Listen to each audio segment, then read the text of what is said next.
પર જે તમને વસ્તુ દેખાઈ રહી છે અત્યાર સુધી હજારો લોકોના જીવ બચાવી ચૂકી છે। જુઓ, કારણ કે આની તાસીર એટલી વધારે ઠંડી હોય છે જેનાથી કાળઝાળ ગરમીમાં કોઈ પણ શરીરને બરફ જેવું ઠંડુ બનાવી શકાય છે અને આમાં કંઈક એવા એન્ટીઓક્સિડન્ટ હોય છે જેનાથી માણસ સુંદર દેખાવા લાગે છે।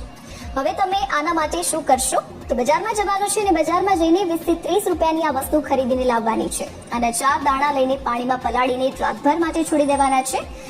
આ સ્ક્રીન પર જે તમને વસ્તુ દેખાઈ રહી છે આ અત્યાર સુધી હજારો લોકોના જીવ બચાવી ચૂકી છે। જો, કારણ કે આની તાસીર એટલી વધારે ઠંડી છે જેનાથી કાળઝાળ ગરમીમાં કોઈ પણ શરીરને બરફ જેવું ઠંડુ બનાવી શકાય છે અને આમાં કંઈક એવા એન્ટીઓક્સિડન્ટ હોય છે જેનાથી માણસ સુંદર દેખાવા લાગે છે। હવે તમે આના માટે શું કરશો? તો બજારમાં જવાનું છે અને બજારમાં જઈને 20 થી 30 રૂપિયાની આ વસ્તુ ખરીદીને લાવવાની છે અને 4 દાણા લઈને પાણીમાં પલાળીને રાતભર માટે છોડી દેવાના છે। સવારે તમે જોશો તો તમને આ બરફની જેમ દેખાશે। આની 2 ચમચી લઈને પાણીમાં નાખીને લીંબુ અને સંચળ નાખીને પી લેવાનું છે। આ વસ્તુનું નામ છે કતીરા ગુંદર। આ સુપર એનર્જી ડ્રિંક્સને બધાની સાથે શેર કરજો।